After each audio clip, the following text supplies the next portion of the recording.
कृष्णा कृष्णा हरे हरे, हरे राम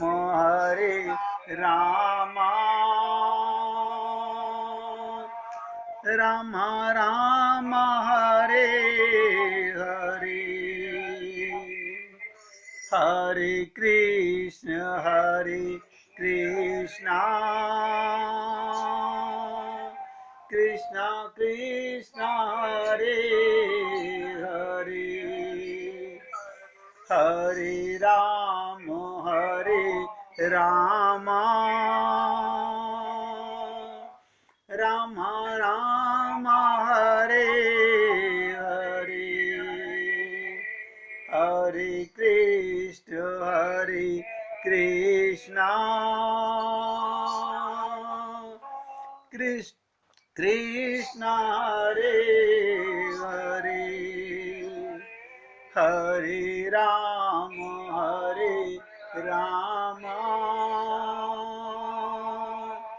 राम राम हरे हरे।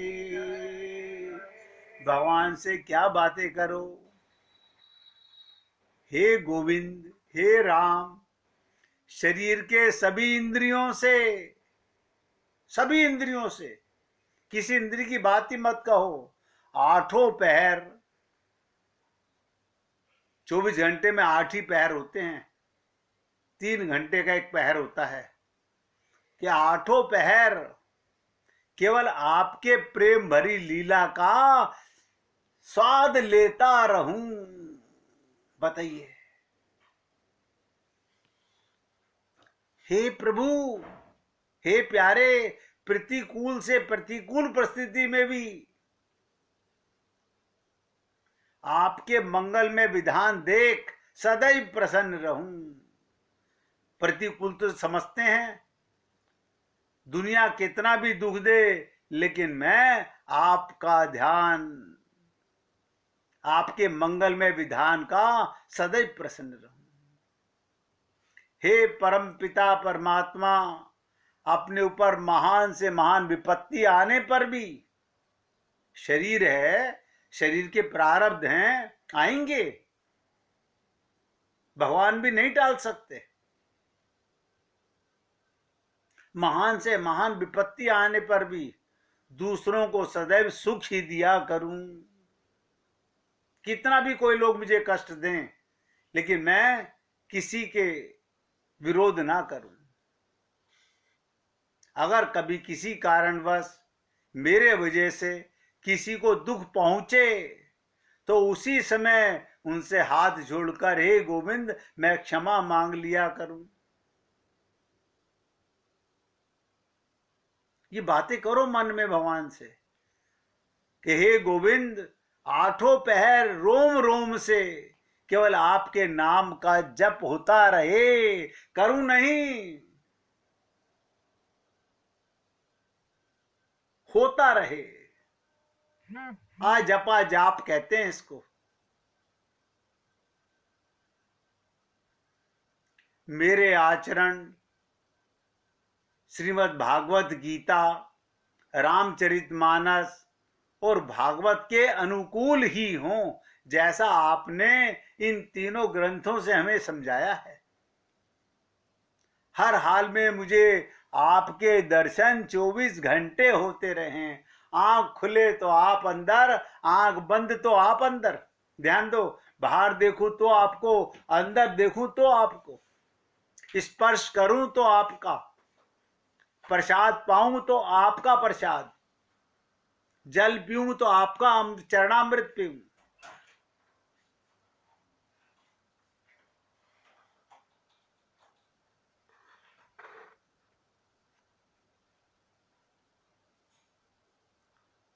मैं तो अपने छोटे मोटे शब्दों से आपके सामने ये शब्द रख रहा हूं। आप जैसी पुण्य आत्मा बहुत अच्छे भाव लेकर के मन में विचार रखते हो कि भगवान से हमारा संबंध ऐसा हो जाए। कैसा संबंध? कि ध्यान करना ना पड़े। एक एक शब्द ध्यान देना। ऐसा संबंध परमात्मा के साथ अडिग हो जाए कि याद करना ना पड़े।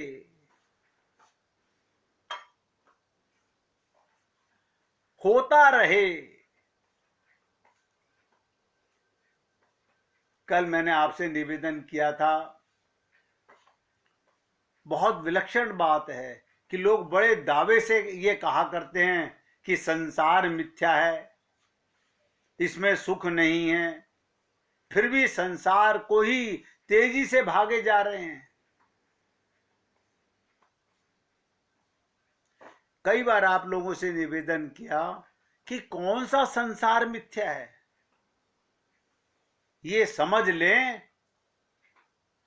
ये समझ लें, फिर कुछ नहीं करना। मिथ्या संसार किसे कहते हैं, झूठा संसार किसे कहते हैं?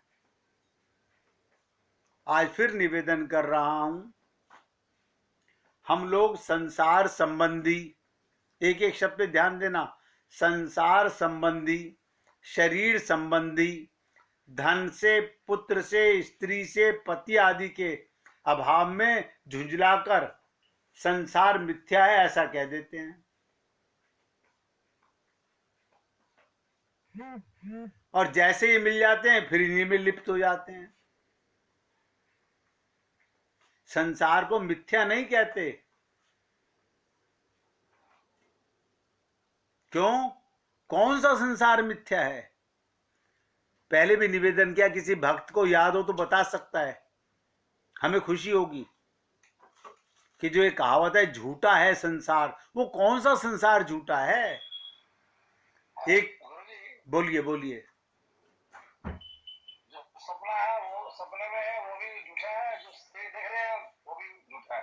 वो तो जनक जी की, वो तो जनक जी की लीला है। मैंने आपसे जो निवेदन किया था मैं वो पूछना चाहता हूं।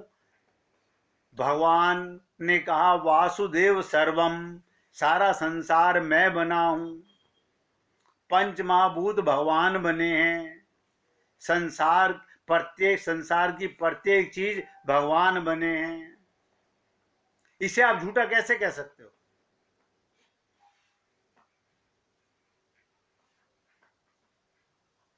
भाई जी आप बताना चाह रही हैं?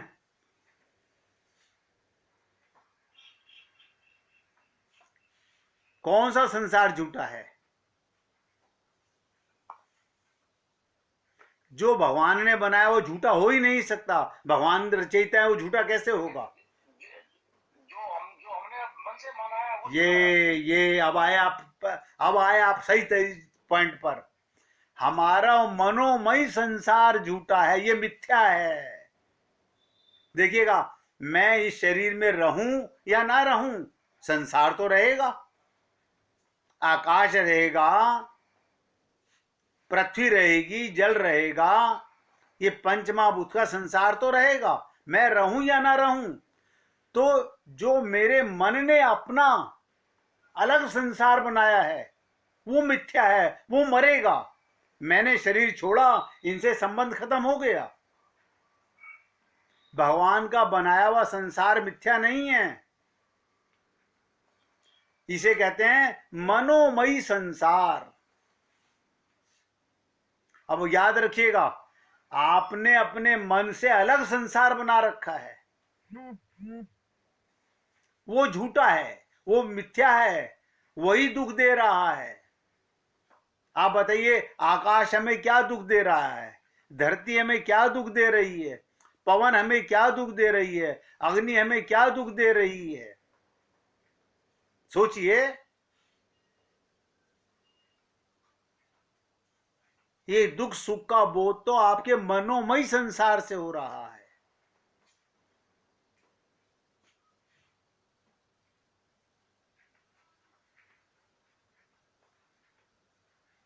जब जब संसार संबंधी किसी प्रिय वस्तु का अभाव होता है, हम ये कह देते हैं संसार मिथ्या है। किसी पिता ने, पुत्र ने पिता को डांटा, ध्यान से सुनो,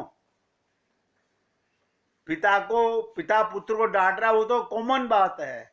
किसी पुत्र ने पिता को डांटा, किसने अपमान किया, बस ज्ञान हो गया कि पुत्र पत्नी सब स्वार्थी हैं, सब धोखेबाज हैं।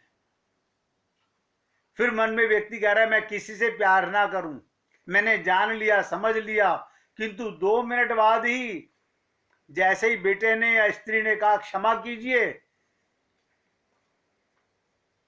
मैं शराब पी के आपको अपशब्द बोल गया, आप तो मेरे सर्वस्व हो, तुरंत आपका ज्ञान बदल गया, तुरंत आपका ज्ञान बदल गया।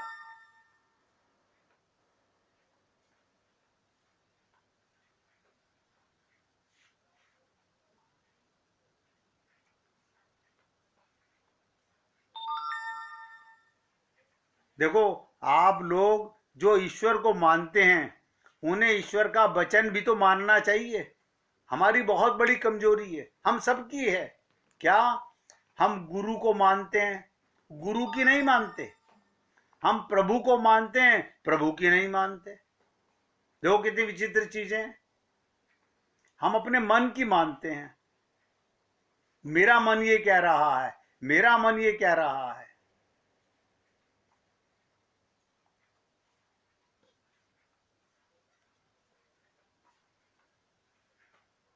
आप सोचिए, अगर कोई व्यक्ति रामचरितमानस का पाठ करते हुए, हमें तो ये प्रयास करना चाहिए कि जो प्रसंग हम पढ़ रहे हैं बीच बीच में रुककर सुन रहे हैं, आंख बंद करके उस झांकी की कल्पना करें। हम करते ही नहीं। किस प्रसंग में ये स्थान कैसा दिख रहा है, पात्र कैसे दिख रहे हैं, उनकी वाणी कैसी है, उनके मुख पर कैसे भाव आ रहे हैं, उनके मन की कैसी स्थिति है। मैंने अनेक बार आप लोगों को केवट संवाद सुनाया। कभी हमने रुक करके उन पे समझने का प्रयत्न किया कि केवट ऐसी कौन सी भगवान के साथ लीलाएं कर रहा है और भगवान इतने प्रसन्न हो रहे हैं। धीरे धीरे अभ्यास गहरे होते जाते हैं। 1 या 2 मिनट भी काफी हैं। जब तक हम ऐसे नहीं करेंगे, हम भावनात्मक रूप से जुड़ ही नहीं पाएंगे। किसी भी ग्रंथ को इतिहास रूप से पढ़ने से बहुत कम लाभ मिलता है। असली लाभ कब मिलता है? हम स्वयं हर लीला में उपस्थित होंगे, हम पात्र बनेंगे। अब कल शरद पूर्णिमा है, आप उसके अंदर गोपी बनोगे ना, तो आपको शरद पूर्णिमा का मजा है। खाली खीर बना के खा लेने में, चांद के नीचे रख लेने से ये शरद पूर्णिमा नहीं है। भगवान को सफेद वस्त्र पहना लेने से, मंदिर का श्रृंगार कर लेने से पूजा नहीं है। सोचो बार बार, क्या शरद पूर्णिमा है? आज क्या किया था भगवान ने? कौन सी वो पुण्य आत्माएं थी? अरे मैं रास में शामिल क्यों नहीं हो सकता? भावनात्मक आप भी जा सकते हो, लेकिन प्रयत्न कौन करे?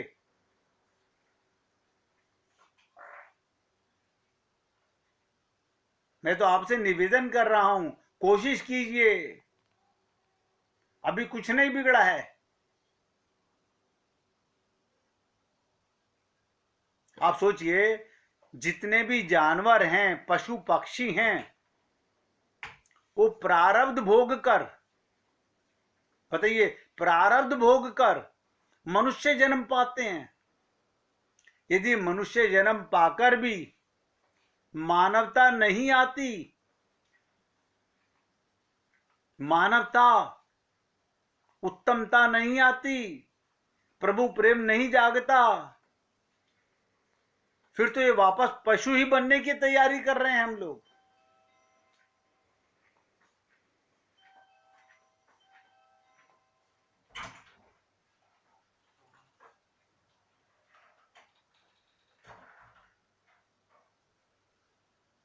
क्षमा एक ऐसी चीज है जीवन के अंदर,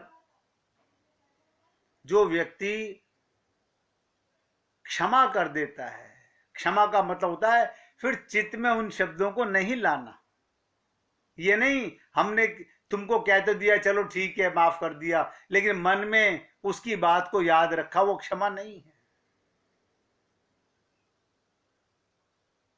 सुन लीजिएगा,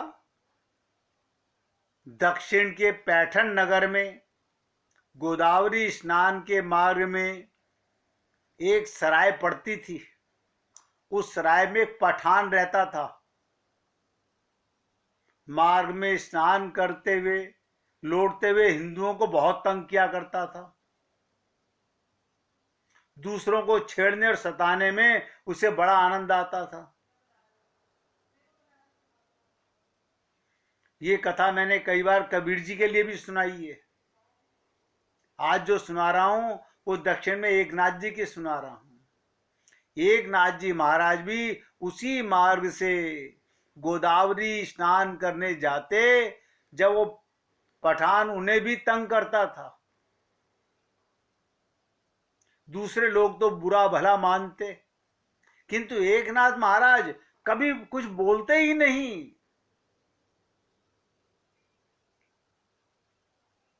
एक दिन जब एकनाथ जी स्नान करके सराय के नीचे से जा रहे थे, उस समय पठान ने उनके ऊपर कुल्ला कर दिया।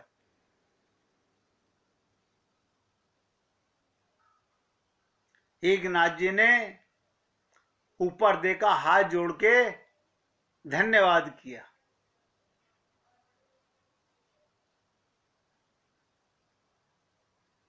दोबारा स्नान करके आगे जाने लगे। पठान ने दोबारा कुल्ला कर दिया। यानी कहने का तात्पर्य 4-5 बार वो पठान एकनाथ जी को तंग करता रहा। और वो क्या सोच रहा है पठान, ये काफिर गुस्सा क्यों नहीं करता। देखिए कितनी कमाल की चीज है। वो पठान सोच रहा है ये काफिर मुझ पे गुस्सा क्यों नहीं कर रहा। एक दिन तो पठान पीछे पड़ गया एकनाथ जी के, बार बार बाल्टी भर के रख ली, कुल्ला करता रहा। रोज तो 1-2 बार करता था, उस दिन कम से कम 20 बार कर दिया। आखिरकार संत की विजय हुई। पठान को अपनी दुष्टता पे लज्जा आई, एकनाथ जी के पैरों में गिर पड़ा और क्या बोला, आप खुदा के सच्चे बंदे हो, मुझे माफ कर दो, अब मैं कभी किसी को तंग नहीं करूंगा।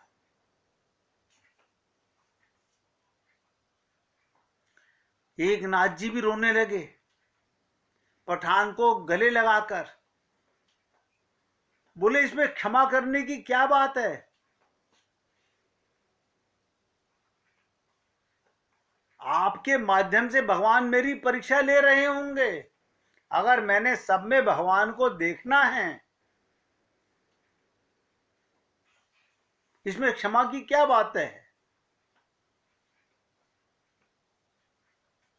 आपके ऐसा करने से इतनी बार मुझे गोदावरी का दर्शन हुआ, इतनी बार गोदावरी के स्नान करने का मौका मिला। अब आप सोचिए, आप और हम लोग इतना सब कुछ, हम तो एक जरासी सी बात पे तुरंत आग बबूला हो जाते हैं। अब आप सोचिएगा, भागवत के अंदर भगवान का एक श्लोक आता है। वेद व्यास जी क्या कह रहे हैं श्रीमद् भागवत महापुराण के अंदर,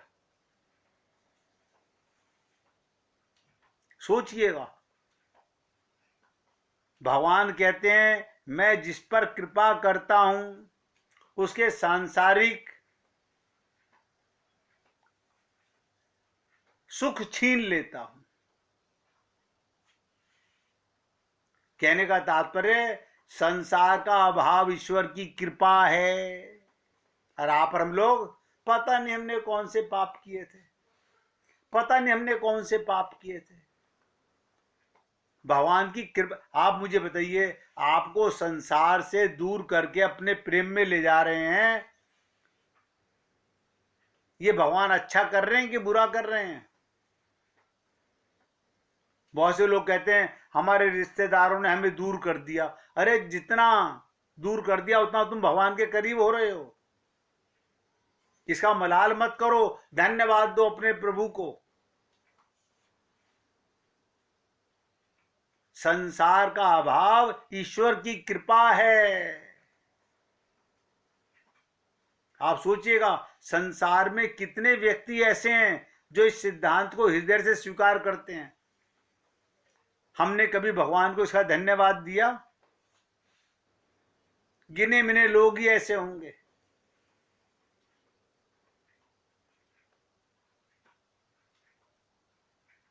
हम मूर्खों की तो आदत क्या है, ये मैं तो देखता हूं और जब सुनता हूं तो बहुत दुख होता है।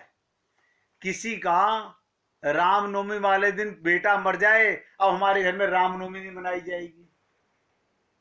दीपावली को मर जाए तो हमारे घर में अब दीपावली नहीं मनाई जाएगी। पता तुम्हारा क्या मर गया, वो तो भगवान का ही पुत्र था। कैसे हम लोग हैं? यानी भगवान की पूजा करना बंद कर देंगे हम।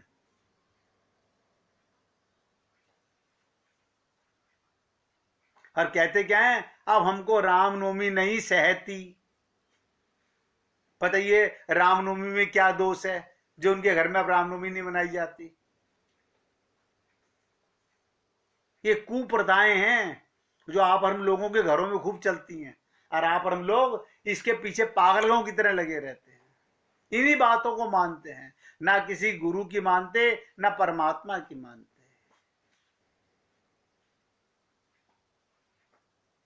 एक मिनट भगवान का कीर्तन करेंगे, फिर आगे चर्चा करते हैं।